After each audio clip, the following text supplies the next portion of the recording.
Welcome back to the Context Coaching Podcast. We are joined today by Ozzie Parente, head boys soccer coach at the Taft School. He's also the Associate Dean of Students and probably a gazillion other hats that he's going to tell us about because it's a boarding school. And like me, you do what do we call that, coach? Other duties as assigned by the head of school. Thanks for taking the time to join us today. Looking forward to chatting. Yeah, it's my pleasure. Thanks for having me. I've seen a few of the podcasts and it's been great, like just listening to all the other coaches that you've had on there. And it's really great to pick up some things from them. So excited to chat a little bit more about my experience and what I've learned and to hear from you and learn from you as well. Love it. Thanks, Coach. Here we go. Take us through your background. And we were chatting offline here, right, briefly. Obviously, I'm curious about how you got into coaching and what was the process like for you landing your first job and the pivots along the way. But I want to go all the way back to little Ozzie and how you ended up along this journey, not just the professional Ozzie. So take us through that story, get us to where we are now, and then we'll see what kind of information swaps we can do over the next hour. Yeah, sounds good. I've been a Connecticut guy through and through. Like I said to you offline, I hope it's not that I'm just like afraid to leave Connecticut, but the opportunities that I've had have just been here. From the New Haven area, my family moved to Orange, Connecticut, and grew up playing all of the sports. Like I just really love sports, soccer and baseball, probably the two of my favorite, but loved playing basketball and tennis. And I was on the swim team for a while and tried everything. Really just like trying to do as much as possible. And then soccer continued to be a passion. After sort of public elementary school, went to the Hopkins School in New Haven, which is a private day school, played on the team there, played for all the various club teams. At the time, it was South Central Premier was a club team. I played for Connecticut ODP, and eventually found my way to university in Middletown, Connecticut, where played soccer, varsity soccer there for 4 years. I had the opportunity to be the captain of that team and just really and had a great experience there, both academically, loved the school, loved the soccer team, all my teammates, and that whole experience. And I really, honestly, even though sports had always been a big part of my life growing up, and I think that they've like shaped me in all the important ways that we hope sports do, I never thought that I would continue coaching or have any kind of career that was involving athletics. I studied science there. My degree at Wesleyan was molecular biology and biochemistry, and I really wanted to go to med school or grad school, and that was like always my path. And then I think I felt like I needed 1 year like of a break, right? I wanted to take a break between undergrad and whatever I was going to do after that. And so I was sitting in 2009 was not the best time to be looking for jobs. So I remember sitting in the science library in the spring of my senior. Especially where you live. Yeah, yeah. So I remember sitting in the science library the spring of my senior year trying to figure out what to do. And I started filling out like teaching applications. I thought it was really exciting. This might be an opportunity. I liked school, I liked sports, and if there were a way I could combine the two of those and be in a community like that, I thought it would be really exciting and a good way to just spend 1 year. I'd get my sort of grad school applications together and go from there. I got the opportunity to be a teaching fellow at the Taft School, and I had heard of the Taft School. We had played against them while I was at Hopkins. I did not know anything about boarding school. We would play against Taft. We would usually lose. And then I would see the kids get back on the bus and kind of wonder what was wrong with those kids and why did their parents send them away to boarding school. So I've learned it's not like a punishment to go to boarding school. It's actually a really great opportunity. So at the time, the dean of faculty reached out and said, we're looking for a teaching fellow. We need help in the science department. Can you teach a couple of sections of chemistry and help out our varsity boys soccer coach and be his assistant? And you'd live on campus and you'd have an apartment and you'd get to be an advisor and connect with the kids and probably coach other things. And I thought all of that sounded awesome. Like I almost would have just done that for free to eat in the dining hall and I got a salary on top of it. It was great. Like I had an amazing time, part of a community, and it just took off from there. I think I was really fortunate to have some amazing mentors. As soon as I got there at age 22, right away, the head coach at the time was Will Orban, and he had a professional career playing in Denmark. And I still, to this day, think he's the best coach I've ever seen and got to learn from him. The head of the school at the time, Willie McMullen, was the head coach before Will for boys soccer. So that was like a really great connection to have. But the boys and girls basketball coach at the time, the football coach, the boys hockey coach, like watching all of these people craft culture in their teams and have this sort of lifestyle where they were connected with their players, like on and off the field or on and off the court or on and off the ice. I thought it was like really special. I saw this kind of playing for a school, like playing for a school, the passion that the kids brought to that was really special in a way that didn't feel familiar from like my club days or like the ODP days. Like the kids all lived together. There was this like you could feel this connection.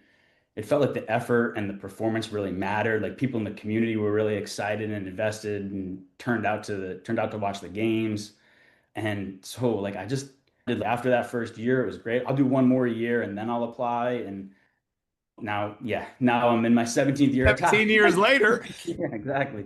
Exactly. So that's where we are now. And a lot of things have happened over those last 16 years, but it's been a really great experience here.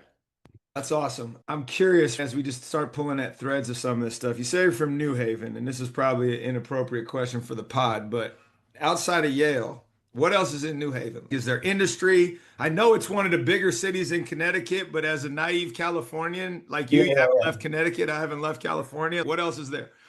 Yeah, they're like New Haven's great. I think it gets a bit of a bad rap or gets reduced to just Yale, but growing up there were like great parks. I remember my dad always used to take me to one of these parks and we'd walk around. There's that game where we'd stand on the bridges over one of the little streams or Mhm. rivers and throw a stick and see whose stick comes out on the Yep. other side first. That's one of my first memories. And there's great restaurants to go to. And but yeah, Yale's a big part of it, but it's like hopping. I'm not much of a person that likes to go shopping, but there's a pretty cool downtown center and stuff like But is it that. like in Connecticut and just ground me a little bit? You have Hartford, which is Yeah, like the biggest city, correct?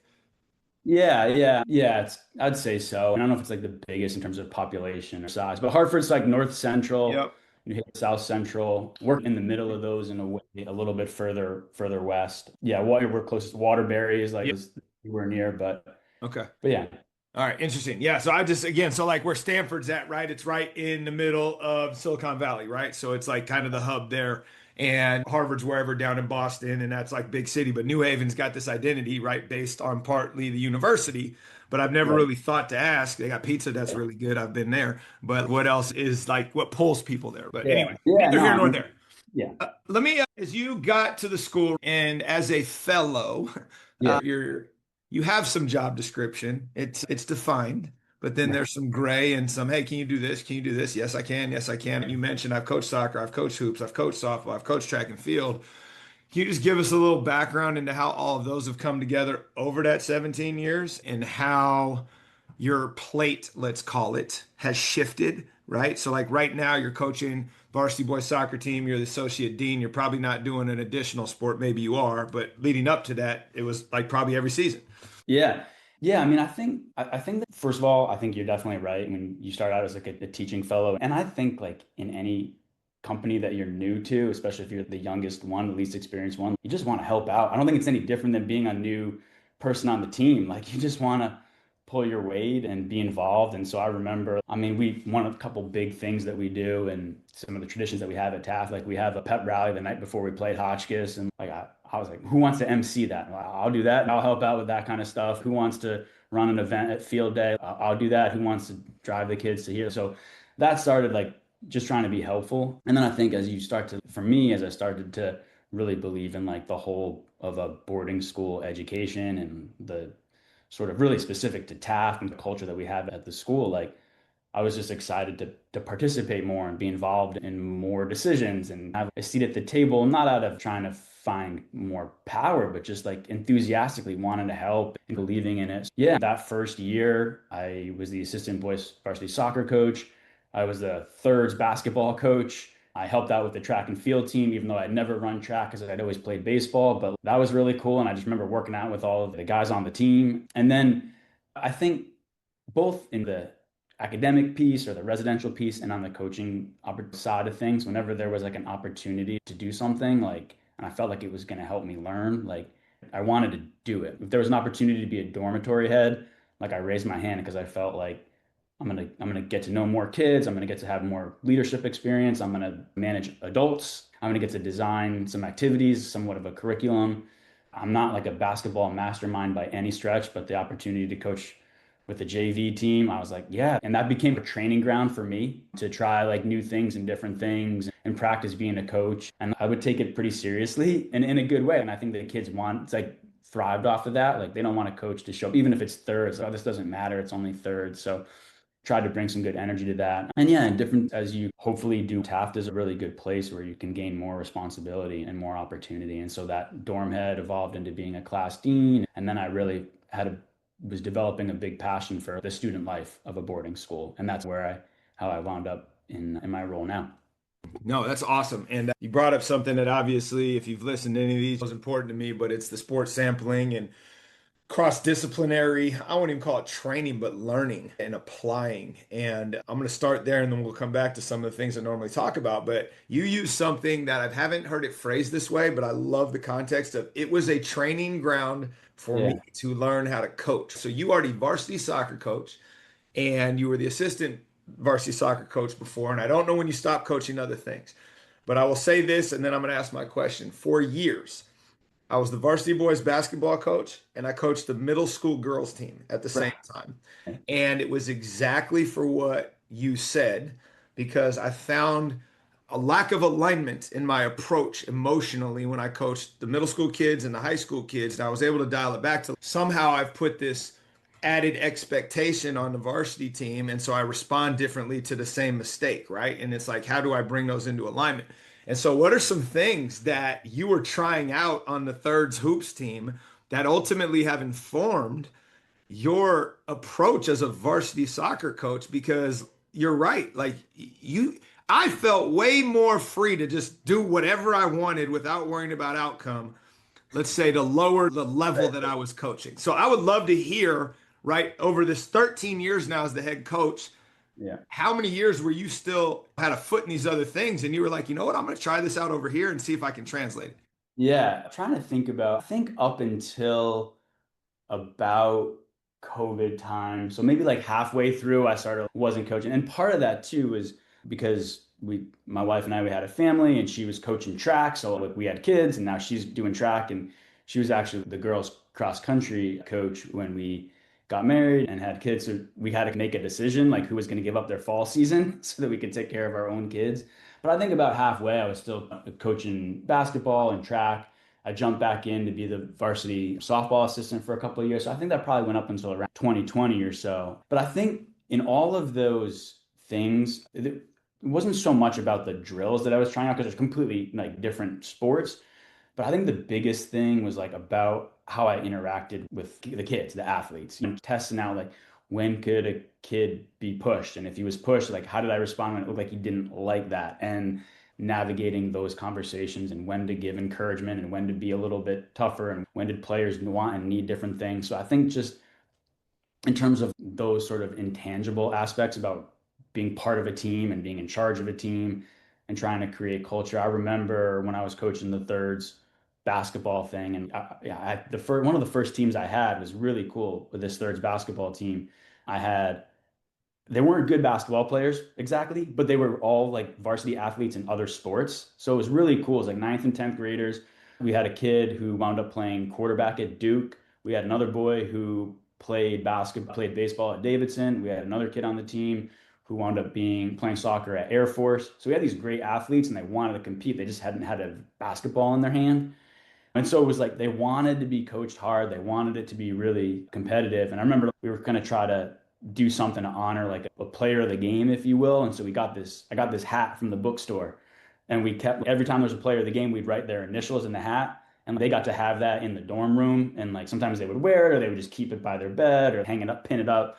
And I was in the lower school boys dorm at the time and I'd go through and see it and kids would try to get excited about it. I think we actually kept that going for a few years. Like we saved it and it was if you were the player of the game, you had to bring that. You'd write your initials in Sharpie in the brim. You had to bring it to the next one. And it wasn't always the kid that had the most points, but it was like kid that would go in and take a charge or had a big play or was really locked in on the bench or whatever. And that was cool. We usually hit everybody by the end of the season. And so just things like that I was like testing out to see if I wanted to bring them to the varsity team where you're right. There's a lot more eyes on you when you're coaching a varsity team.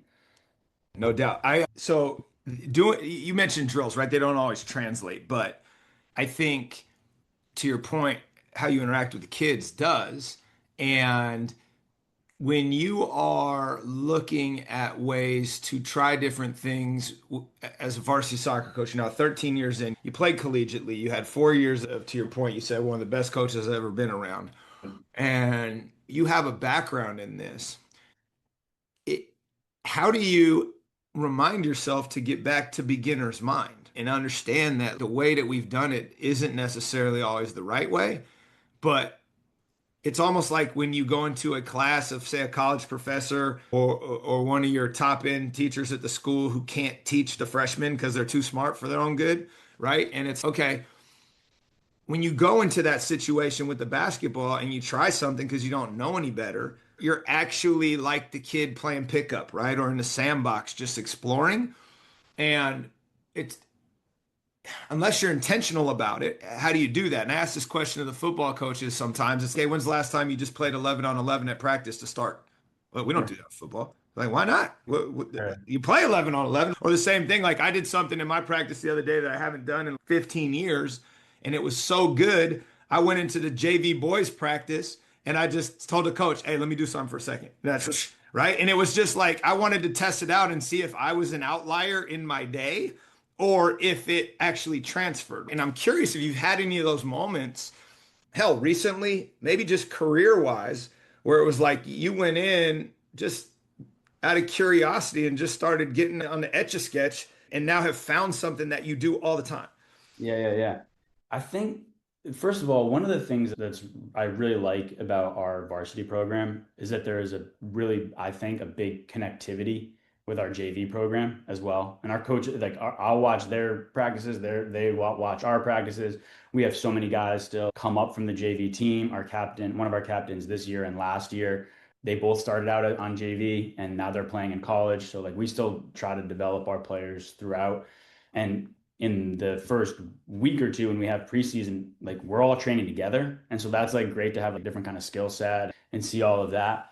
Honestly, though, like, I think I know that try to stay off social media and the internet and all that, but there's just so much out there, and just being able to watch all of that stuff and think about how that translates or might translate to what we want to do that has been a really big source. And I don't want to reduce coaching to just watching YouTube clips, but there's so much out there. And even when I'm trying to watch like pro games, I'm like always, I wish they would just show the warm up a little bit more. I'm just trying to get some simple ideas out there. And I also just honestly, I just asked the guys on the team, did you like what we do this? What do you want to do in training today? Do you have any ideas? I don't have so much of it. I'm not saying we're going to do exactly that, but I really don't have much of an ego in terms of this is got to be the drill. And I think I've probably evolved over that in time because I like was about to ask you that. yeah, Like, yeah. when did you Like, get to that? Because I'm pretty sure year one, you were, hey guys, we're going to do that. yeah, I think in the beginning I was a lot more rigid and viewed like compromising or taking suggestions as a sign of weakness in some way. But I think for now, I think I've gotten much better and gotten to a place where I'm just willing. What did you do? Let's see if it works out. And if our assistant is running a drill and it's seems a little clunky to me, like, I'm not going to jump in. Like, we'll figure it out. You know what I mean? And I'm sure things that I do seem clunky to everybody else. But I think one of the things that allows for that type of experimentation and to introduce new drills. And don't get me wrong, like, we have our bread and butter sort of activities and drills that we like to do that I don't even have to, the cones are down there in a certain formation. The guys just go out and do it. I don't even have to explain it. And that's really nice because we like our routine. But we try to mix in some new things, of course, because otherwise it would get boring.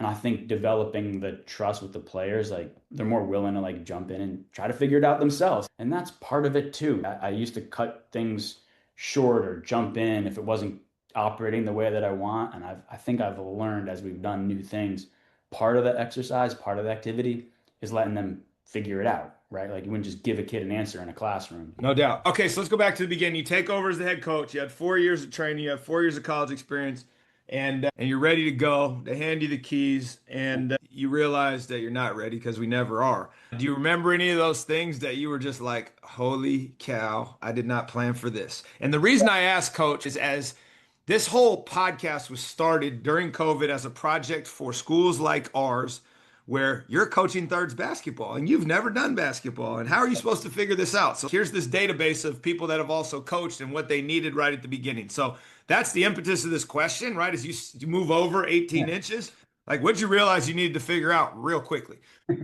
Yeah, so I think first and foremost, I remember, okay, going to be the head coach. I had tremendous respect. There's a part of me that Will, the head coach before me, and by the way, his son is actually now on our team. Like he's moved away. His son, who was like 4 years old at the time when I was the assistant, they moved away, and he's now back boarding. And this kid, Reed, who was 4 years old, like I said, when I was the assistant coach, would see me on campus and run over and jump in my arms. And then we've won a couple big games, and now he's 6'2", and I'm running and jumping in his arms, which is like a cool full circle moment. But yeah, so I had tremendous respect for Will. But of course, in an ego, I was like, I'm gonna take over and I'm gonna be the best like tactics coach. I'm gonna work so hard. I'm gonna outsmart everybody else in the league. And I like really quickly learned that was not gonna happen, like very quickly.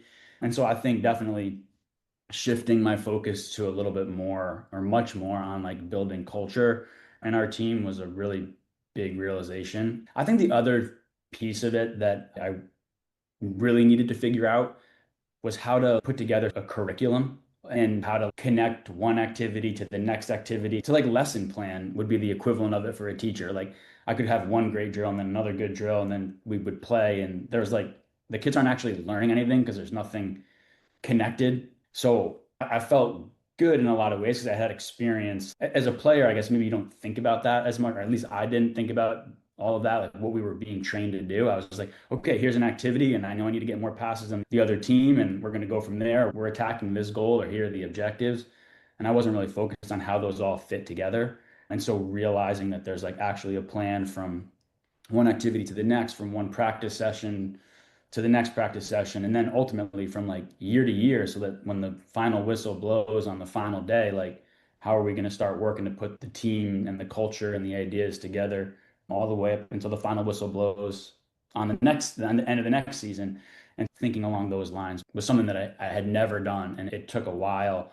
I think that those like just going back to having a plan, because I feel like early on, and I don't know if we were quite as talented early on as we are now, but our results were much more inconsistent in my first 2 and 3 years. Like we would win some games that maybe we thought we wouldn't. We would lose or draw some games that we probably shouldn't have. And I just don't think that there was like as strong a culture or consistency in terms of like preparation. So I think that I learned a lot about that in those first few years. Let's dive into the culture piece, right? It's such an interesting buzzword that gets thrown around. And my curiosity is really about like tangible takeaways that we can share with one another. If you were to identify one or two things that are transferable that have allowed you to create the culture that have the largest ripple effect on the culture that you want, which you know what that is, we don't, we have to come watch it or whatever. But it's, do you have some things that are so transformational in that when you go to, should you ever Yeah. leave Taft and you go to some other place and it's, yo, we're doing this and it, because it's a part of this, right? So for us, like my teams, we hug before the game, we hug after the game, just as this moment of naming, okay, here we go, right? We're going into this together and we're coming out of it and we're going to close regardless of how happy or frustrated we are. It's an opening and a closing. But something like that that you can share that like really fuels what it is you believe in. Yeah, I think first and foremost, and this isn't the tangible piece, but I do have some things that I would share. I think in terms of building a culture, it's all about getting the right people. So, and we get to recruit a little bit more, and I know that's not as true as some other places, but whether it's recruiting to the school or making team selections at the beginning of the year and who's ready to come up, like we want people who are like good characters, who believe in like the all of the Taft mission, that are like really excited for to be at Taft and for all that that includes. We have our things that we value, like the family, selflessness, humility, the desire for improvement. So if a kid were to come to me and say, I was like, why do you want to come to Taft and play varsity soccer and be a Taft student? And they're like, I want to play D1 soccer. And I was like, okay, that's great. It's a great goal, but what else? And they don't really have anything else. I'm not sure that I want that person in and of itself, like in my program. But if a kid's going to come to me and say, I want to come to Taft because I want to be part of this community, I'm really excited about being part of something that's bigger than just myself. I'm really passionate about how I might improve. I want to be part of this team that has kids from all over the country and all over the world. That's really exciting to me. Those are things that are like, I want that person in my program. So I think that's first and foremost, getting the right kids. We definitely, I love what you said about like, hugging each other. I think like for us and for boys to understand like loving each other is a good thing. We're okay with that. Like we actually say that. remember one year we gave speeches at the end of the year at a fall sports banquet, and I remember saying like one of the things that felt so different. It was a particularly successful year, but I just said that I feel like the phrase like "I love you" was said a lot more than any other year, and that was just a good sign. But one of my favorite traditions that we have, we call it testimonials, and we do it at the beginning, the night before our first game, and then the night before we play our rival. So the beginning of the year and the end of the year, and we all stand on the same end line. And this is actually not from me. This goes way back, like decades of Taft soccer players, boys Taft soccer players have done this. We lined up on the far end line and one by one, starting with the youngest player, coaches included, come out and stand on the 6 yard line, face the team, and get to talk about what this program kind of means to them and what their goals are for the year. And they get to say whatever they want. And it builds obviously to the captains. And when that person is done talking, they clap and they turn and they run to the penalty spot and everybody follows them. And then we all have a slow clap back, and then the next person comes. And I finally explained to them like what that is, what that means is that you get to say all of that. And then when you're done, you turn and you run and you don't have to worry because everyone's going to have your back. Like everyone's following you as you say that. So it's, you can put your goals out there, put what it means out there. And then you don't look back because everybody is following you and that and everybody gets to do that. And then the final person that gets to do that would be the captain, the oldest player. And then he continues to run all the way to midfield, and then the players have their kind of meeting. And so that's been like a really big thing. And it's really cool when we do it in November, it's pitch black out there. We're the last ones left and it's really cool. And where our field is, you can see the whole campus. So that's a great experience. It's one that everybody like remembers if they've played for our team. And the other thing that's evolves organically, and this is more recent, is at the end of every practice, we slow clap, we bring it in and go big red on three, 1, 2, 3. Someone says that. But who says that is actually really significant.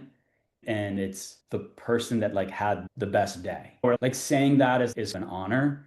And sometimes, a lot of times it's the captain. There's no clear person has earned that day, but it's somebody who's done something, not the person who scored the game-winning goal or played the most minutes, but had a really big impact in that training session or in that game. And I remember like one time we were having a training session, and I think this is where this kind of idea really cemented. It was very recently. We had one freshman on the team, he's probably the littlest guy on the team. We're having a training session, and we're struggling to win balls in the air and be physical and tough. And the littlest guy on the team's like winning some battles and he's getting knocked down. He could have come out of practice, but he didn't. He stayed in. And like guys were recognizing that and we're like yelling, we can't let him keep winning these duels. And then at the end of practice, like we're ready to break it down. And like one of the captains said, he told the boy, like, got it, you say it. And so that's like there's like honor in that. And I think that helps us recognize that everybody on the team has a role. And that's really important for us because for us to be like really united, we want all 25 guys on the team to feel valued and to feel important. So that's like a good thing that we do, I think. Yeah, I was gonna ask, do you bring them in and you're like, hey Johnny, it's your turn today, or they No, know that day, like it was my yeah, day. yeah. The captains lead that, like they do. And once in a while, maybe I'll say it, but it's not really, I don't really do that. I might have been saying some things or praising a certain kid in practice for one or two things, or I've said hey, at the end there before we break it down, hey, that was a really good effort here and here. I like this, I like that. But a lot of times it's like the captains and I like they give that away. They give that honor away to who they think has earned it. And so that's been cool. And to see, it also just gives me a little insight into who Mhm. people think are stepping up. Yeah, no doubt. No, I love that. Curious question. Soccer coaches are weirdos and you call practice training. Why? Because you're never gonna hear a basketball coach say, I'm going to training. And you just use the word training session and practice in the same sentence. So every time I talk to a soccer coach, I'm like, please educate me. I don't get it. That, And just so you know, one of our alums was yeah. back this weekend, comes by the office, former advisee, texts me, hey, I'm gonna go help with training All today, and right. then I'll come So, by. I'm like, okay. what? Training? Couple things. First of all, it sounds cooler. It just like it sounds cooler. And Fair enough. we have a fairly international squad. So sometimes like football comes out instead of soccer. But I also remember one of my very first years, we did a fitness test in the beginning, and we were doing stuff, and we had I didn't know much about him. Like I didn't recruit this kid, but he was trying out for the team, and he was from Switzerland. And I would like we had 40 kids trying out for the team, and I'm just trying to get guys oriented to Taft. And I kept saying, make sure you get your practice shirt, you do this, you see the so and like when you shower before you go back, not you don't wear your cleats in the dining hall. If you have any injuries, make sure you see the trainer before practice, this and that. And this kid kept coming up to me before every practice and like telling me about his quad. And I was like, that's great, man. Just go talk to the trainer. But in his mind, I'm the trainer. Yeah, like I'm the trainer because I'm training the team. And so finally I realized, sorry, I'm sorry. Go see the physio. Exactly. But yeah, I think part of it, I've actually thought about it. I think we're training the players to do what we want them to do. And again, I'll use the term in the match, not in the game, right? But When you just use the word fitness, Philip said this the other day. Hey, at least let's get some fitness today and we'll do this. And it's okay. So we'll use the word conditioning, but it's just so fascinating because I think there is that international component, even if you just have domestic kids, because of it being a global game and the way in which people receive that. And I've actually talked to Toby about this, and yeah, there is an application to what you just said, right? You are training certain skills versus you are practicing something else. I don't know. I always thought it was fascinating. I was curious your take on it. yeah, I think that's right too. And I think not necessarily just like training skills, but it's funny because we do a lot of like pattern play where we Yeah. like put the guys out without no defenders, and we just have I give a guys a couple different patterns, but then they improvise, or I tell them that they have a choice here and there. I would imagine it would be like a quarterback doing like a read or something like Yep. that. I was even like skeptical of doing it myself. I was like, what are we really getting out of this? There's no defense. Obviously, we have to keep a certain tempo going.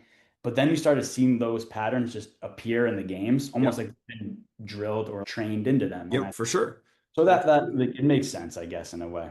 No, it does. And after I've started asking this question, it does make sense. And before I was just like, we're all my soccer guys. But, and also just knowing California, soccer and basketball are in the same season. They're the direct competitor. But as you've moved further into the dean's office, how has that exposure, lens, look behind the curtain, how has that informed your approach to coaching? I think, yeah, I think the best thing about for me coaching at boarding school and why I'm really honest, I have no desire to coach for a club team or anything like that, is just to develop a relationship with the students. And I feel as though there's such an advantage to be gained by working to get to know the students, the players on my team, and all students really outside of your main reason for interacting with them. So for like the players on my team, the sort of supposed main reason that I would interact with them is that they're on my team. They come to training, they come to the matches.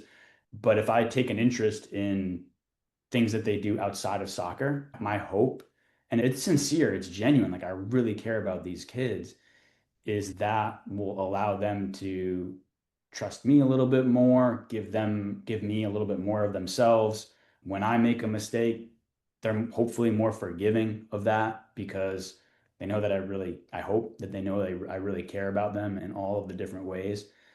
And so I think being in the dean's office, we call it the office of student life, but like the opportunity to see more kids when they may be struggling a little bit is also illuminating in a lot of ways, and maybe coming to the field is like their sanctuary, and that's like really important for them, and you don't want to ruin that experience for them. And just knowing that they're complete people and it's not just a kid showing up to just do soccer is really valuable. And I think that's like the secret weapon that a lot of us boarding school coaches have, is that we know our kids and what they're going through away from the 2 hours that we're going to be with them that particular day.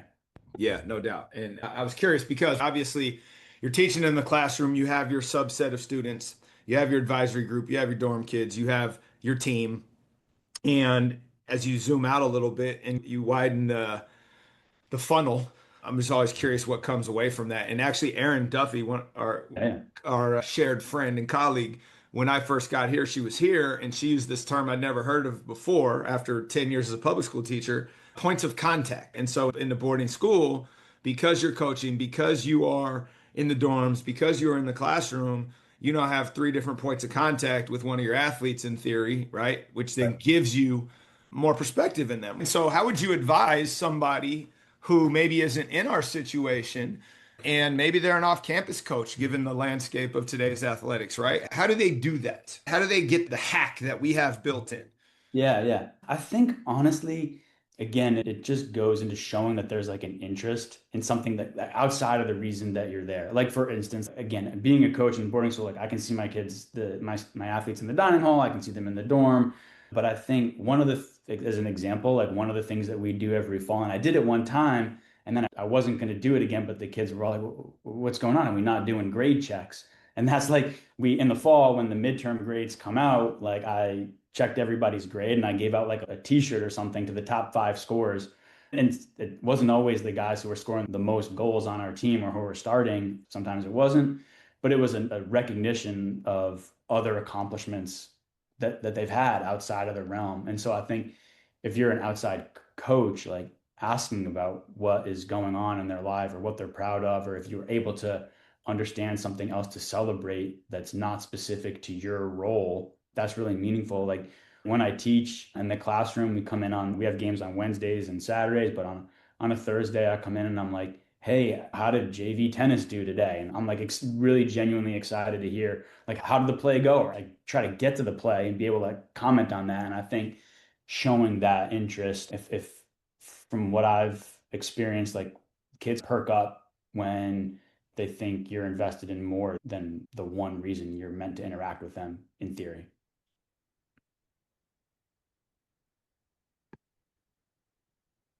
I think the sound went out a little bit there. Sorry about that. Yeah, you're right. And one of the hacks that I learned early so I'm at my third school in whatever 30 years of teaching and coaching, and public school for 9 years, all boys Catholic for two, and I came here. And when I got to the all boys Catholic school, I wasn't coaching in the fall, and I was teaching religion, I was teaching English, and I started showing up at the football games on the sideline. Yeah. And then when I got here, I was activities director. I was coaching a winter sport, but I drove an hour and a half down to the football game and stood on the sideline just so that they knew, right? Hey, I'm here and I'm here for you. And ultimately, the amount of social capital that gave me as a new teacher was absurd.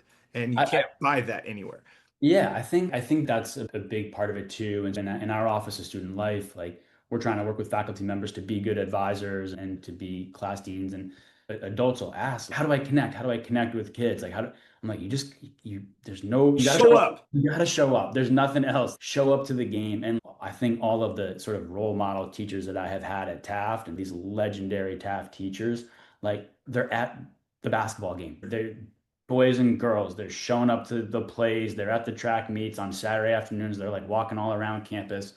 That's it. I don't really have a much better answer than that. Sometimes I think we like to overcomplicate it, but just being present is such a weapon. And It's yeah, like coaching. Don't complicate winning, right? It's show up every day. That's the life lesson, the rules to life. I got two more questions in our last few minutes here. And one I'm always really curious about, especially places like ours that are pretty insulated and pretty similar to other places like ours, right? So it's almost like what's happening on social media and the algorithms that are creating these echo chambers, we actually live in them. And so I'm always curious, especially as educators, how we are actively seeking dissenting voice, challenging our belief system, and figuring out what we still hold true. And so I'm curious what you've recently changed your mind on intentionally, where you're like, I used to be dug in over here, and actually I'm over here, and here's why. yeah.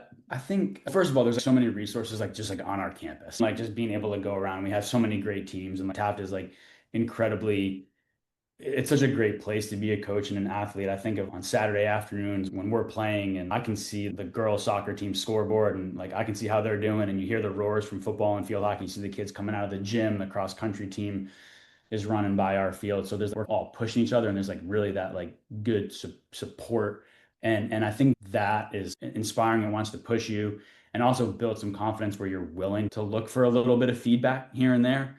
I think one avenue is just being available to the athletes and also to their parents. I think that like the parent population, I know you probably get a lot more bad press because you see like on social media like a crazy parent or all of that kind of stuff. But I think just being willing to partner with the parents and actually starting a conversation with them and say, hey, I'd like to hear what you want to do. We all want the same thing. We're working together. I'm not going to play any favorites or anything like that. But having a sense and an honest conversation of how best to support athletes is really valuable. And I think reframing the way in which coaches, youth coaches, high school coaches, whatever, interact with parents is one really important thing. I've also really tried really hard to reframe what qualifies as adversity for teams. Like we do that. I talked about that end of year banquet that we've had, and I've heard time and time coaches get up there and like our team battled through adversity, and it's such a fun thing to say. And then they go on to Like say, like, culture. yeah, we battled through adversity, like bad calls from the referee, or tough weather, or injuries, or long bus rides, or whatever. And I finally just realized that those are just things that happen when you play sports. That's not really adversity. Like you just those are every one of those is things is going to happen every single season. And so framing that as adversity, in my opinion, I found like buying into that was just like allowing for excuses. And so to me, like adversity is more like much more serious things where we need to support a teammate because a teammate's going through a really tough time personally or with their family or something like that. And I've found that's been something that we've really shifted and it's helped. And I think when we have an injury, for instance, yeah, obviously we're missing that player and we're really sad about that. But we're not going to dwell on that and make it an excuse. Like we've got somebody else who's ready to step up, and that's really exciting.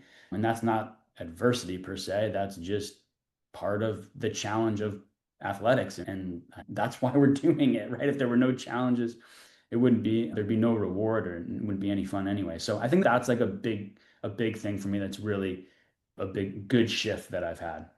Yeah, I mean, I think it's a great frame of reference, and I don't want to be morbid, but I've got a kid whose dad passed away suddenly right before we went on Thanksgiving break this year. Senior kid just committed to play college sports. Dad passed away. The memorial service was held like either right before we went on Christmas break or during Christmas break. We're texting, I'm checking in, and then I see him for the first time yesterday since it happened. We're a month and a half after, and I'm just like, he came into office with some buddies, and it was just like, hey, how you doing? Oh man, it's tough. He's talking, and the kid makes this comment. This is an 18-year-old.